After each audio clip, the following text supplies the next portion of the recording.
Have you ever smelled hot asphalt mixed with rotting garbage and expensive incense? That is exactly what the biggest geopolitical illusion of the 21st century smells like. We were sold a beautiful story. Open any financial magazine, turn on Bloomberg or CNBC, and you hear the same excited chorus. They tell us, "The king is dead. Long live the king." They say China's red dragon is old now, slower, weaker, dangerous.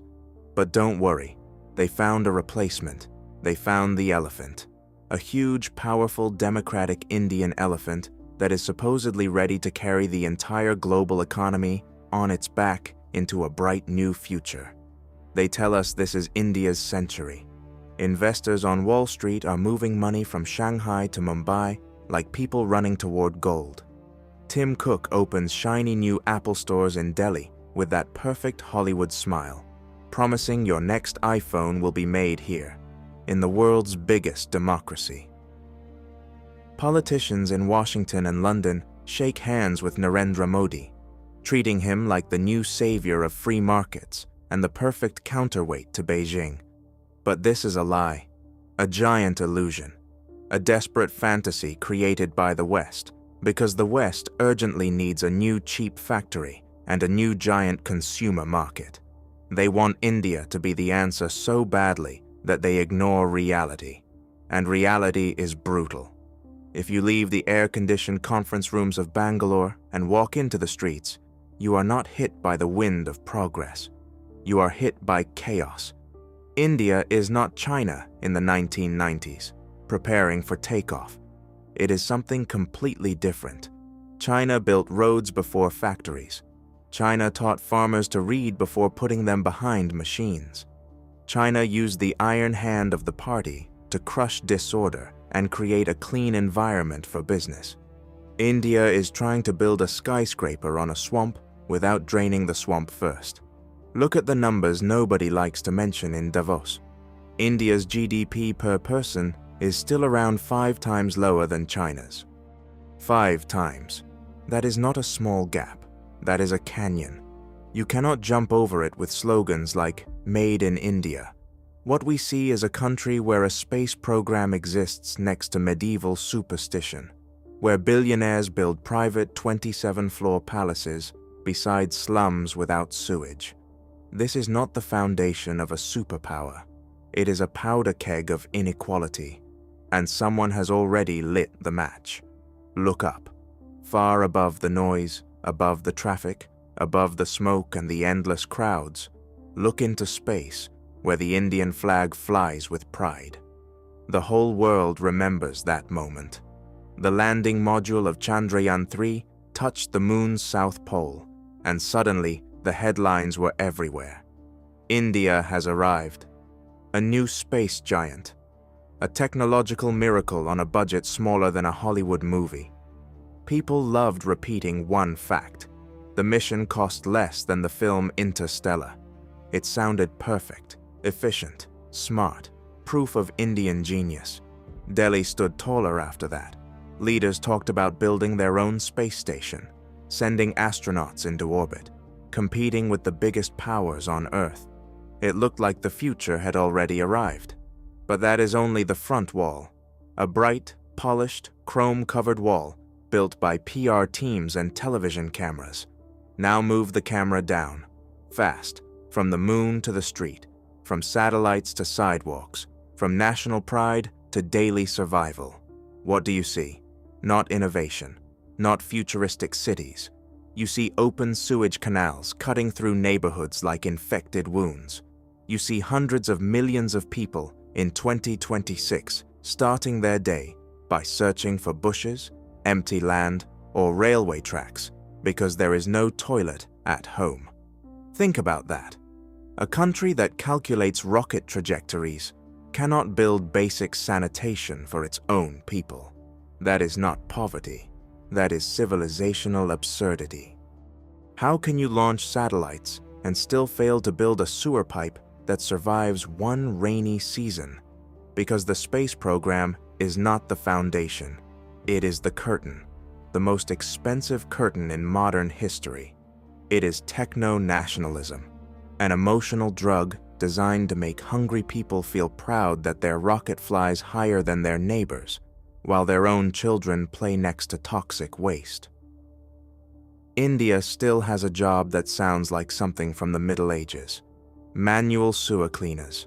People from the lowest castes climb into toxic manholes with no masks, no protection, almost half naked, using buckets to remove human waste from sewer systems built during British colonial rule over 100 years ago.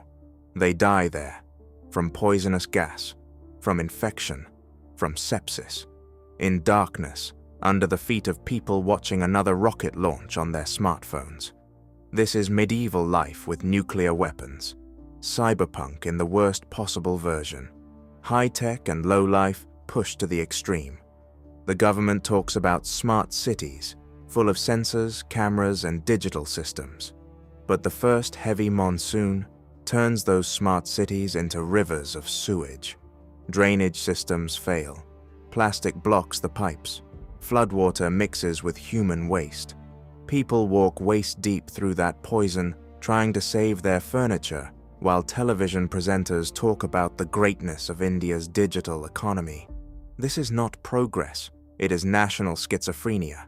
China built concrete homes and water systems before dreaming about Mars. India decided water could wait. Appearance matters more than reality. The elite in Bangalore and Mumbai live inside protected bubbles, private housing complexes with their own clean water, filtered air, private security. For them, space feels closer than the slum next door. But there is one problem. You cannot block the smell of decay with Wi-Fi. You cannot build a superpower on sewage, mud, and denial. Sooner or later, the rot reaches the top floors. And when it does, the whole beautiful illusion starts to collapse. Have you ever heard metal groan under too much weight? Not break all at once, not explode, just that slow, painful sound of something heavy trying to hold more than it was ever built for.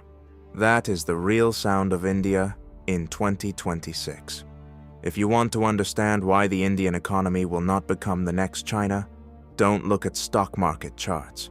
Don't listen to investors in New York. Don't trust the glossy government presentations. Just buy a train ticket. Take the cheapest general class train somewhere in Bihar or Uttar Pradesh. That is where reality lives.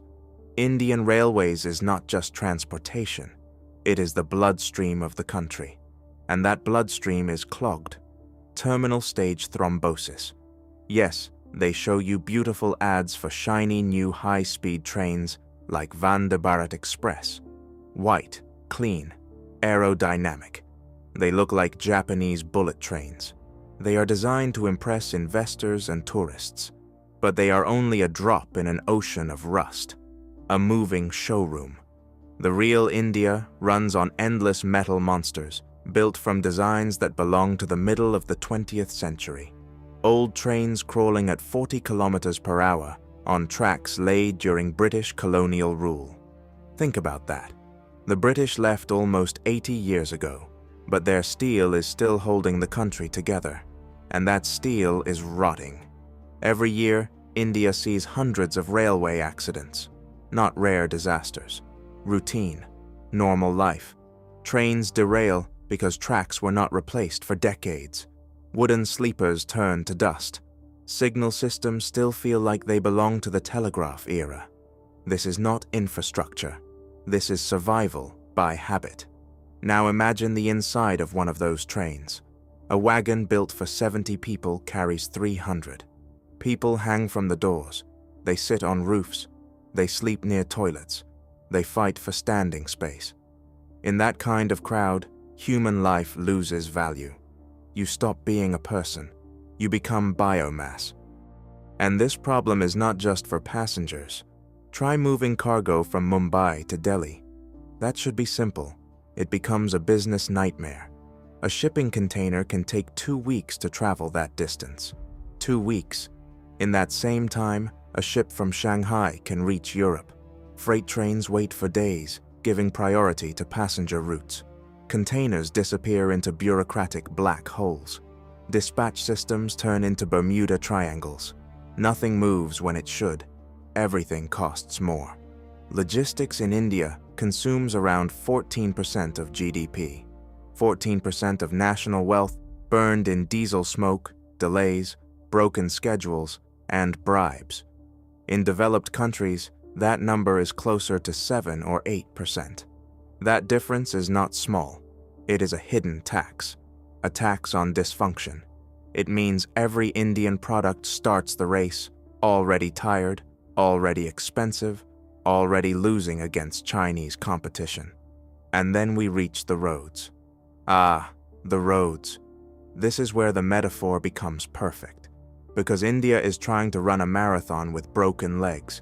There are bridges that collapse before their official opening ceremonies, not after 10 years, before opening day. In Bihar, more than a dozen bridges collapsed in a single year. They simply folded into rivers like cheap toys. Why? Because cement was stolen, steel was replaced with garbage, sand was taken illegally by what locals call the sand mafia. Yes, the sand mafia. In some places, it is stronger than the government. Contractors save money because they know when the bridge falls, they will simply pay a bribe and get another contract to rebuild it. Failure becomes business. Corruption becomes architecture. Even the highways the government proudly shows to foreign investors often look like obstacle courses. Sacred cows sleep in the middle of fast roads. Truck drivers dodge potholes big enough to swallow small cars. This is not transport. These are blood clots. And when Western companies arrive, excited about "Made in India," they hit this wall. They realize something painful. Yes, you can assemble an iPhone here, but getting that iPhone from the factory to the port becomes a military operation. Time, money, nerves, everything gets drained. China built power through perfect logistics. You ordered a part in Guangzhou, and tomorrow it was in Beijing. In India, you order a part, and maybe it disappears forever. Lost in chaos, stuck on a flooded road, burned inside an overturned truck, swallowed by the system. This is the diagnosis. India is not weak because it lacks talent. It is weak because its skeleton has osteoporosis. The bones are fragile, the joints are worn out, the muscles are strong, but the body cannot stand. And until that skeleton is rebuilt, and that would take trillions of dollars and decades of brutal discipline, there will be no Indian century. The elephant cannot rise, because its legs are already broken. Take a deep breath. Feel that air filling your lungs.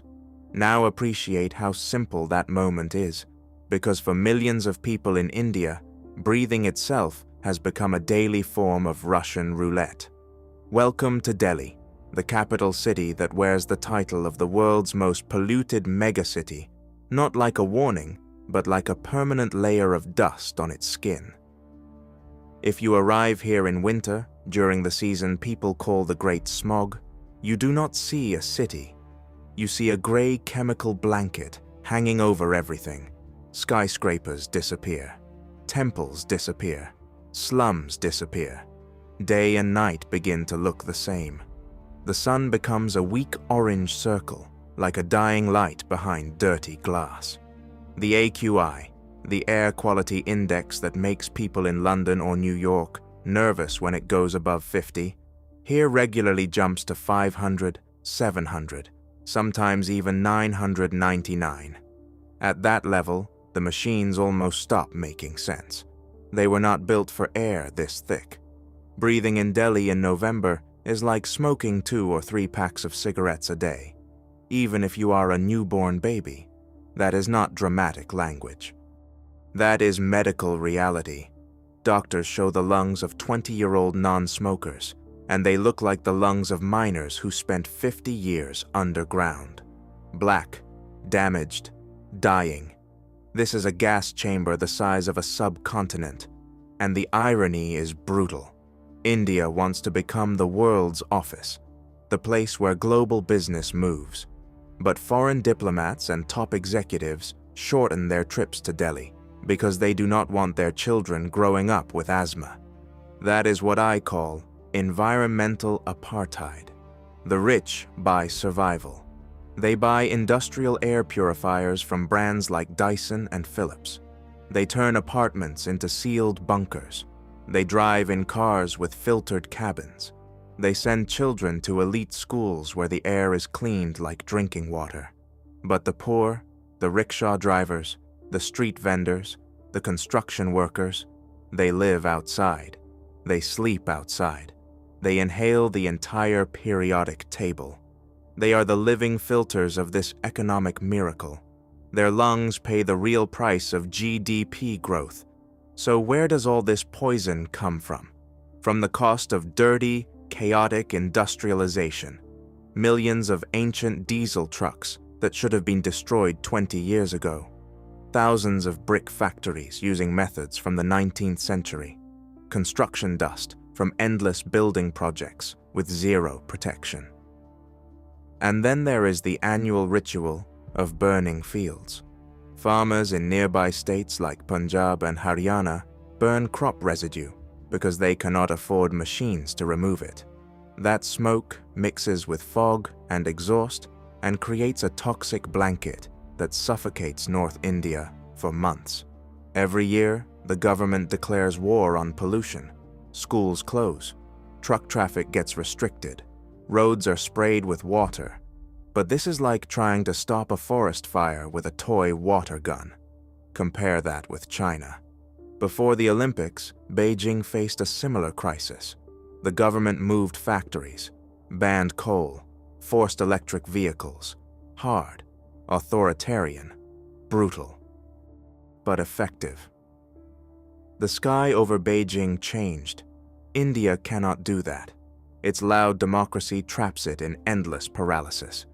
Politicians are afraid to confront farmers because farmers are a massive voting bloc. They are afraid to confront industrial owners because those owners finance political parties. So the country chooses slow suffocation in exchange for short-term stability. People keep talking about the Indian century. But what kind of century belongs to a nation that has lost the right to clean air?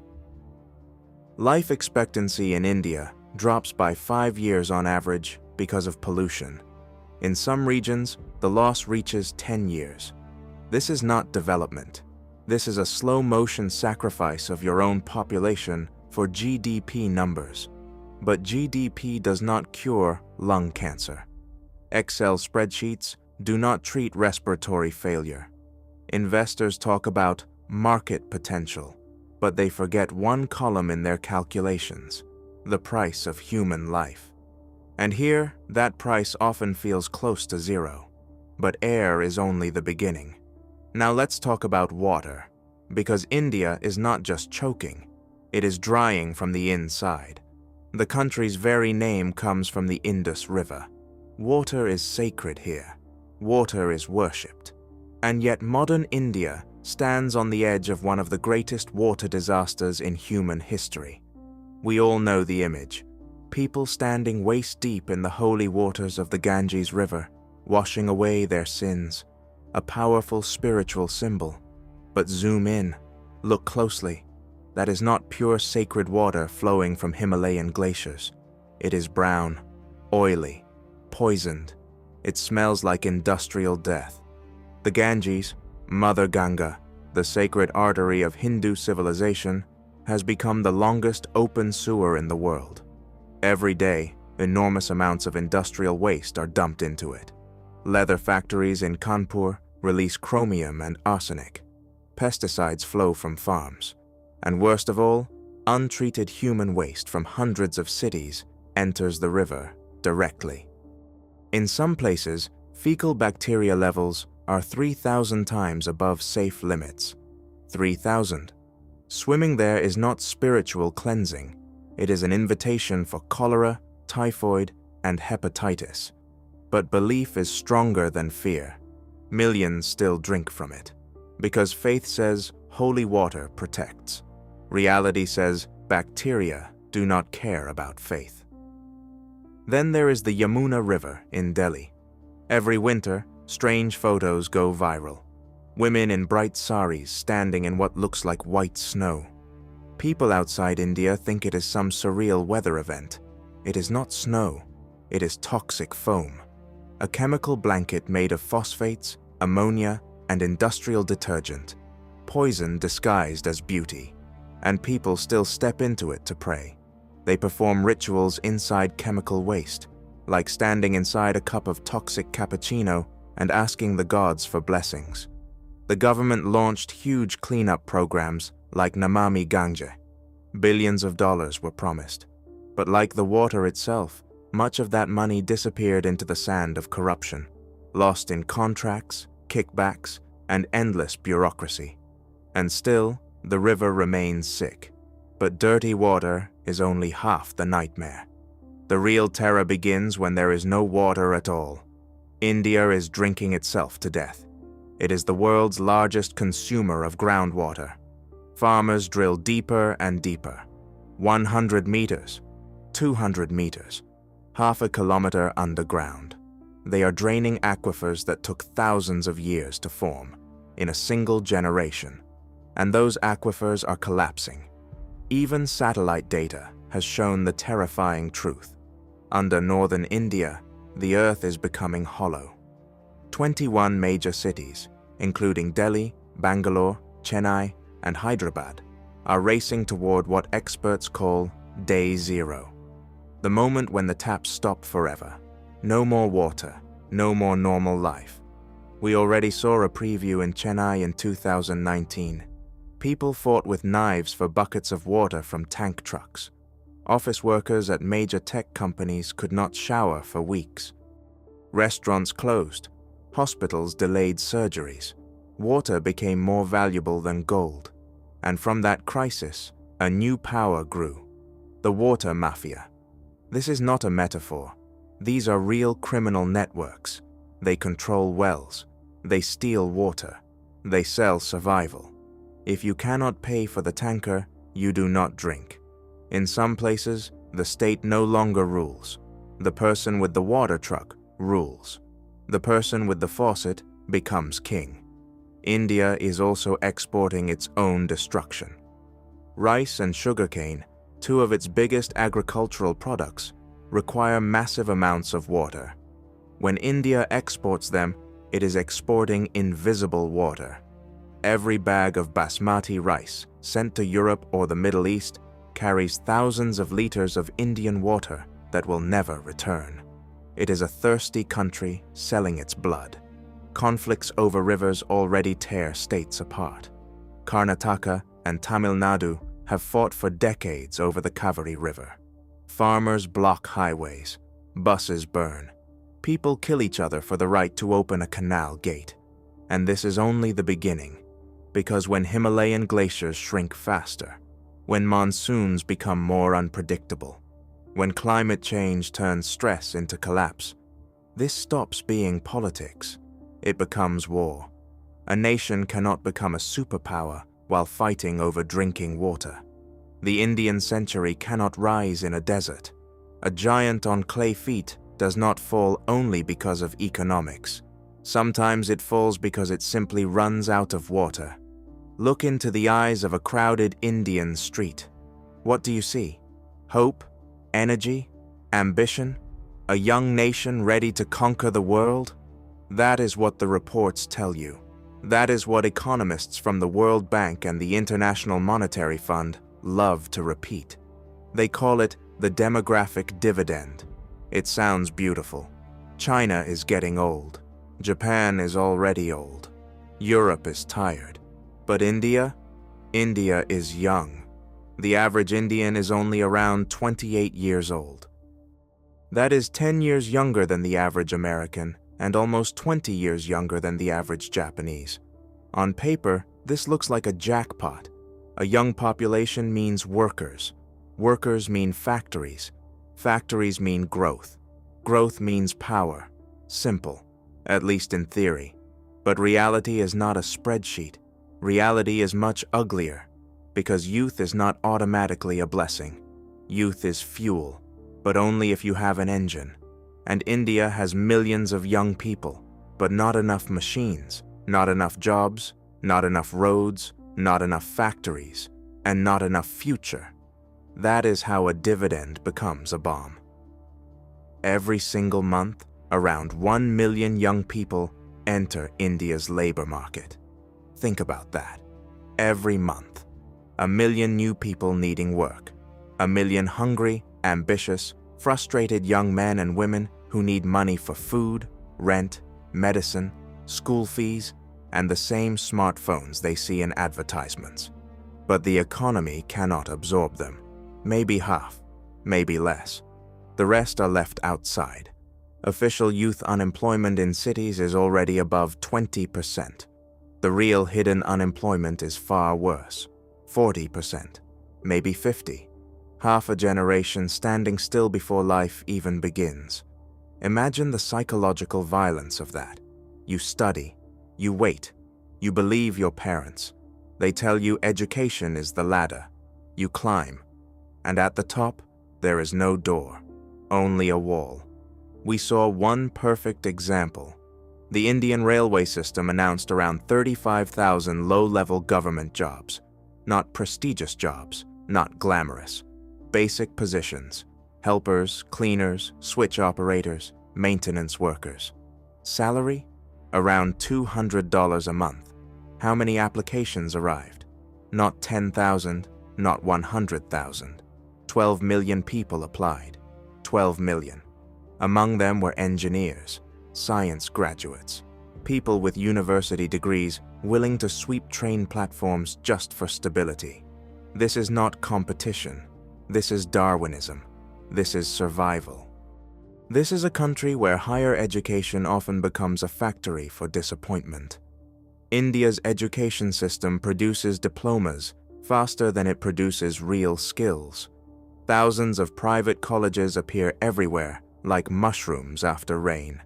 Some are barely schools at all, just buildings selling dreams. They create millions of engineers who have never touched real industrial equipment. Millions of programmers who cannot write basic working code. Degrees without competence. Confidence without opportunity. Families sell land, parents take loans. Entire households enter lifelong debt just to send one child to college, because they believe a diploma is a ticket into the middle class. And then that child graduates and becomes a food delivery rider, or an Uber driver, or sits at home unemployed for 3 years pretending interviews are still coming. That is not just financial failure. That is emotional humiliation. And humiliation is dangerous, because anger has to go somewhere. It rarely becomes innovation. It rarely becomes entrepreneurship. Most of the time, it becomes rage.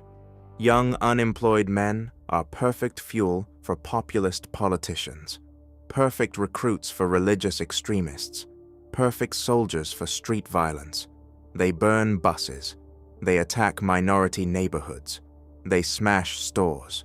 Sometimes they riot, not because of ideology, but because destruction feels like the only form of control left. They were promised a shining India. Instead, they got traffic, debt, and food delivery on a scooter for pennies. They feel cheated. And honestly, they were. This is the lost generation. A generation living inside cheap internet because physical reality is too small and too cruel. They scroll endless short videos on Instagram and other apps, watching richer lives they will never touch. Virtual life becomes anesthesia, because real life hurts. China solved this problem by building factories, millions of factories.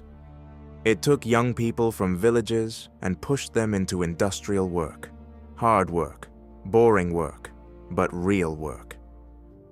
India skipped that stage. It tried to jump directly from agricultural feudalism into post-industrial IT services. That works for headlines. It does not work for 900 million people. Google and Microsoft can hire thousands, maybe tens of thousands. But what about the other hundreds of millions? What happens to the people who will never write code? Who fixes the roads? Who builds sanitation? Who powers the grid? Who gets paid enough to survive? Most of them stay trapped, either in villages with no future or in cities where survival itself becomes full-time work. This is how slums grow around technology parks. This is how desperation becomes architecture. Young people arrive in cities like Bangalore not to build the future, but to escape starvation. And escape quickly turns into another prison. Tiny rented rooms, shared toilets, long commutes, low wages, no savings, no dignity, just survival with Wi-Fi. And the longer this continues, the more dangerous it becomes, because demographic pressure does not disappear. It accumulates, like gas inside a sealed room. Sooner or later, something sparks. Maybe food inflation, maybe another unemployment crisis, maybe religious violence, maybe one stupid political speech. And suddenly, the pressure explodes. People outside India often misunderstand this. They think youth automatically means optimism. Sometimes youth means instability. Sometimes youth means a crowd with nothing to lose. That is much more dangerous. India's young population is not automatically its greatest strength. Right now, it may be its greatest structural weakness. Because if millions of people believe the system has no place for them, they stop protecting the system. They stop believing in democracy. They stop believing in patience. They stop believing in peace. And when that happens, it does not matter how many startups open in Bangalore or how many billionaires celebrate GDP growth, because history is not written by stock markets. It is written by crowds. Crowds that are hungry, crowds that are angry, crowds that finally decide they have waited long enough. That is when everyday life stops being difficult and starts becoming collapse. Have you ever noticed who actually runs the modern global tech world? Open the list of CEOs of the biggest corporations on earth. Sundar Pichai at Google, Satya Nadella at Microsoft, Arvind Krishna at IBM, Shantanu Narayan at Adobe, Ajay Banga at the World Bank. Indian names, Indian childhoods, Indian schools, Indian food, Indian beginnings. And Indian newspapers celebrate this like proof that India already rules the future. Front pages scream, "India leads the world. Indian brains conquer Silicon Valley." Politicians use these people as evidence of national greatness, as proof that the Indian system works. But let's be honest, this is not a victory speech. It is an obituary. It is proof of failure. Because these people succeeded not because of India, but despite it. And most importantly, they succeeded outside India. They left, they escaped, they became first-class economic refugees. India is not keeping its best minds. It is exporting them for free. Imagine a factory that produces the best engines in the world, but instead of putting them into its own cars, it gifts them to the neighbor, who then drives past and wins the race. That is India. Every year, tens of thousands of the best graduates from institutions like the legendary Indian Institutes of Technology pack their bags and leave for California, London, Singapore, Toronto. These are not average students. These are the elite. The competition to enter IIT is harder than many Ivy League schools. These are the people who could build the future. And they do. Just not at home. Why do they leave? Because India often offers them three things: chaos, bureaucracy, and humiliation.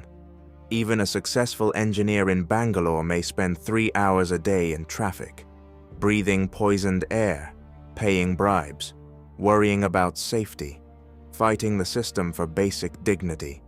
In Silicon Valley, they get more than money. They get functioning roads, reliable electricity, cleaner air, professional respect, a chance to focus on ambition instead of survival. That matters more than patriotism. People do not stay loyal to dysfunction forever. They leave, and India pushes them out. It has created a system where talent is treated like a problem instead of an asset. Innovation gets trapped under caste prejudice, family connections, and feudal management. If you are brilliant but do not have the right uncle in the right ministry, you hit a ceiling, a thick, invisible ceiling. In America, that ceiling is often lower. Sometimes it does not exist at all. And this is not just about engineers. Look at millionaires. Over the last few years, India has seen record numbers of wealthy people leave the country. In 2024 alone, around 6,500 millionaires reportedly left. People who made money in India are buying golden visas in Dubai, Portugal, Australia. They move capital, they move families, they move futures. Some people say, the rats are leaving the ship. No, these are not rats. These are captains. They know the lower decks are flooding. They know rules can change overnight. A new tax, a retroactive penalty, a political favor for someone connected to power. A business can disappear not because of the market, but because of proximity to the wrong politician. That is not capitalism. That is uncertainty disguised as patriotism. And capital hates uncertainty. Capital is a coward. It runs from instability faster than ordinary people can. That is exactly what is happening. People vote with their feet and with their bank accounts. Patriotism in India often ends at passport control inside Indira Gandhi International Airport. The country is becoming a giant incubator for the West.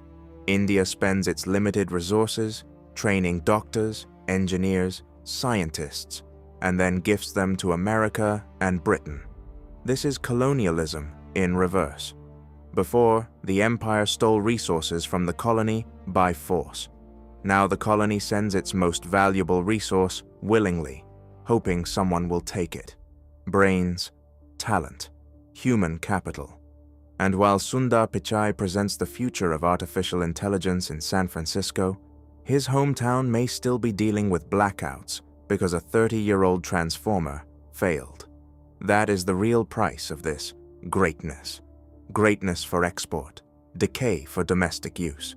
The Indian century may happen, but not in Delhi, not in Mumbai, not in Kolkata. It may happen in Seattle, in Toronto, in London, in places where Indian minds build someone else's future while their own homeland stays trapped in yesterday. That is the cruel truth. India does not have a talent shortage. It has a retention failure. It does not lack brilliance. It lacks a system worthy of brilliance. And until that changes, the question is not, who will build India? The question is much darker. How many of the best people can leave before there is nobody left to fix what remains? Do you still think India is one country? Look at the map again. It looks united on paper, but in reality, it is a patchwork blanket, stitched together with weak threads left behind by British imperial rule. And those threads are starting to tear. The West loves calling India the world's largest democracy. It sounds noble. It sounds stable. It sounds like proof that size and freedom automatically create strength. But under that democratic surface, something much older is boiling. Something hotter. Something far more dangerous. Medieval hatred. Let's start with caste. Many people outside India think caste belongs in history books. Something old. Something embarrassing but finished. That is fantasy. Caste is still one of the strongest invisible prisons in modern India. It decides who you marry, what job you get, where you live, whose house you can enter, sometimes even which cup you're allowed to drink tea from. In villages where most of the population still lives, Dalits, the people once called untouchables, can still be beaten simply for crossing invisible social lines, for touching the wrong well, for entering the wrong temple, for allowing their shadow to fall in the wrong place. People in lower castes are still pushed into the dirtiest jobs, the most dangerous labor, the least human treatment. This is not ancient history. This is current infrastructure. It is built into daily life, and politics feeds on it. Indian politics is often not a battle of ideas. It is a war between caste networks fighting for access to power. Reservations, quotas, government jobs, university seats, everything becomes part of the battlefield. In theory, quotas are supposed to repair historical injustice. In practice, they also create enormous resentment. Higher castes feel punished. Lower castes demand more. Everyone feels cheated. Nobody trusts the system. That is not social healing. That is pressure building inside a sealed machine. And caste is only the first layer. Religion is where the fire gets gasoline. Modern Hindu nationalism has become more than ideology. It has become state language. The idea of Hindutva, India as a nation primarily for Hindus, has changed the emotional map of the country. And for over 200 million Muslims, that message is clear. You are tolerated, not trusted. Entire Muslim neighborhoods are demolished under the excuse of illegal construction. But somehow, the bulldozers usually know exactly where Muslim homes are. Lynchings over beef rumors happen not as shocking exceptions, but as part of a climate of fear. A WhatsApp message is enough. Someone says a man transported cow meat. A crowd forms. And suddenly, a human being is beaten to death in public. No trial, no evidence, just religious rage. This is not isolated violence. It is social conditioning. Fear becomes governance. And while that burns, entire regions are already sliding toward open conflict. Look at Manipur. For over a year, it has looked less like a state and more like a low-level civil war. Christian Kuki communities and Hindu Meitei groups fighting each other. Burned churches, destroyed homes, bodies in the streets.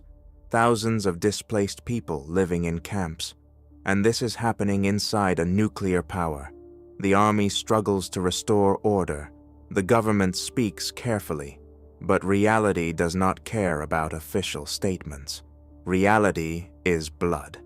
And then there is the North versus South divide.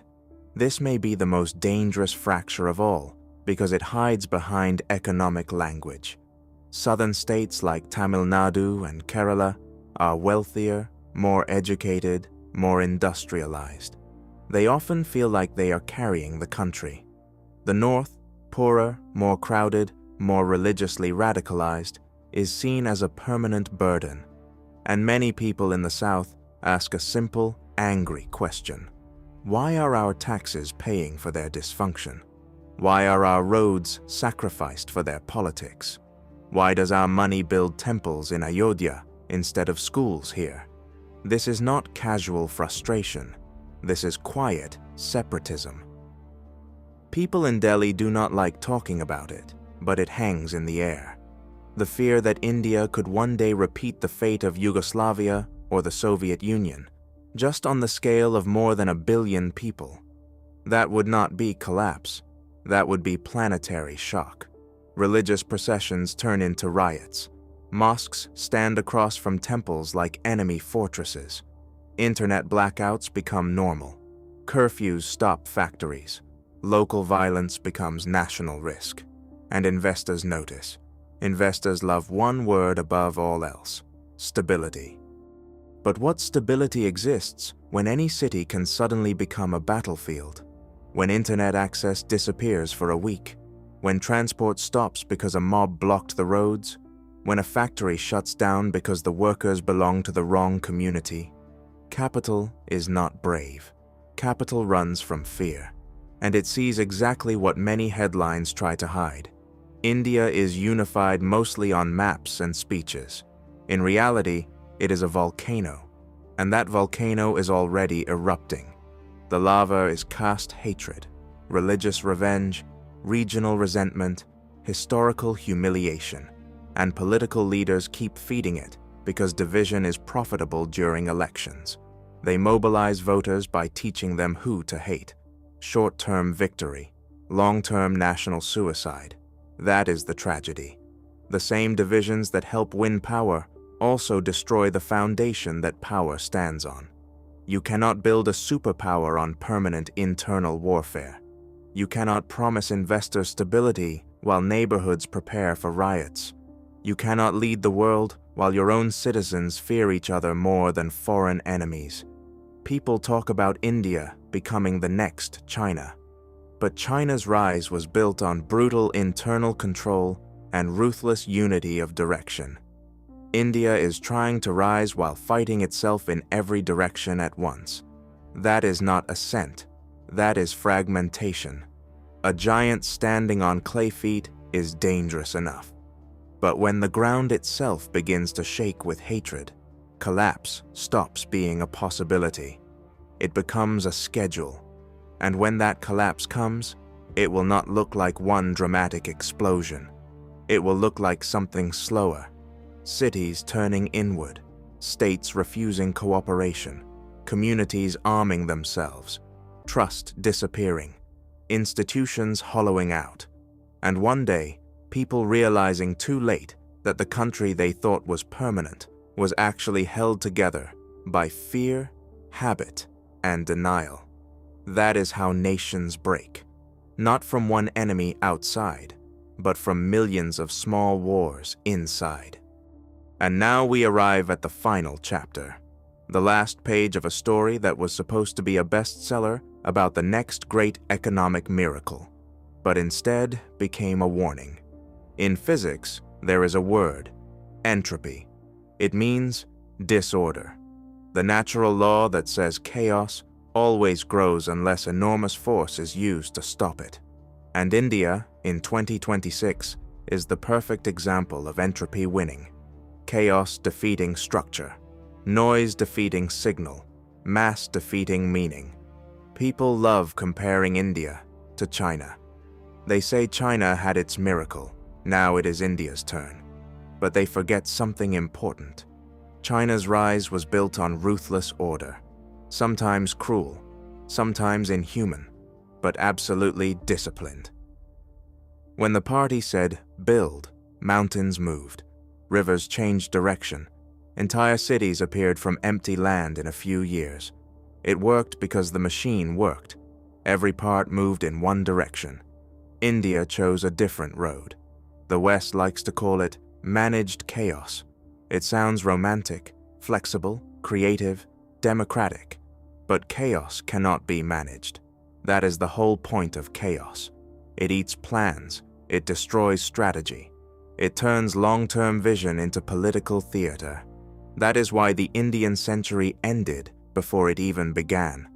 Because you cannot build a skyscraper of the 21st century on a foundation made of feudal habits, caste resentment, religious paranoia, and broken infrastructure. People say, be patient, give India time. But history does not wait. Climate does not wait. Demography does not wait. Water does not wait. You cannot ask 1.5 billion people to calmly negotiate whose god matters more while the rivers dry and the air becomes poison. The world wanted India to become the good giant, a democratic counterweight to China, a safe giant, a friendly giant. But the world confused size with strength, and confusion is expensive. A tumor can also be large. That does not mean the body is healthy. India has a famous idea called jugaad. It means finding a quick, clever fix. Repairing something complex with a stick, some wire, and pure improvisation. People celebrate it as creativity, as proof of intelligence, and yes, on a personal level, it is impressive. But for a superpower, jugaad is a death sentence. You cannot build global leadership with duct tape. You need systems, standards, boring reliability, brutal consistency, the kind of discipline that nobody celebrates because it is not exciting. India keeps choosing improvisation over structure, and improvisation does not scale to a civilization of this size. Now look at the economic forecasts.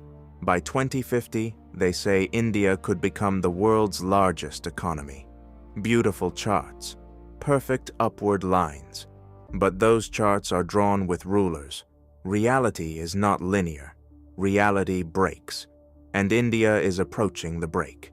Climate collapse will hit this region harder than almost anywhere else. When temperatures rise another 1.5 degrees, large parts of the Indo-Gangetic Plain may become physically unbearable for human life. Not uncomfortable, unlivable. The human body simply will not be able to cool itself. At that point, this stops being economics. It becomes migration on a biblical scale. Hundreds of millions of climate refugees moving not toward opportunity, but away from death. Not toward offices, toward survival. Borders will not matter. Political slogans will not matter. GDP growth will not matter. Only water, only shade, only escape. This is not the birth of a new star. It is the collapse of a supernova. A giant structure collapsing under its own internal weight. Too many contradictions, too much pressure, too little order, and when it falls, everyone will feel it. Because global investors, governments, supply chains, they are all already tied to this illusion. The chaos will not stay local. It will travel.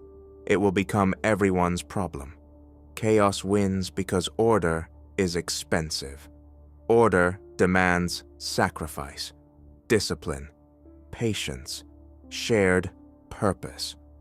And India is too divided, too proud of its own fragmentation, too in love with its noise to accept that kind of painful unity. So it remains what it has been for decades, the country of the future. Always the future, never the present. 50 years ago, they said the same thing. 50 years from now, they may still say it. An eternal promise. Potential without conversion. Hope without arrival. A brilliant idea that never becomes reality. Western elites are now rushing to Delhi with briefcases full of money, convinced they are buying tickets to the future. But in truth, they are boarding the RMS Titanic after it already hit the iceberg. The music on deck is just loud enough to hide the sound of metal tearing below. India is a magnificent civilization, an ancient culture, a place of extraordinary philosophy, beauty, and human depth. But as a geopolitical project, as the next China, as the locomotive of the world economy, it is already dead. And when the dust settles after the fall of this giant, what will remain? Ruins of ambition. Sacred cows chewing plastic in the streets. Children playing in dust with broken smartphone pieces from devices they still never truly learned to build themselves. The curtain falls not with applause, but with the quiet sound of drying earth and the noise of a billion voices asking for a miracle that is never coming.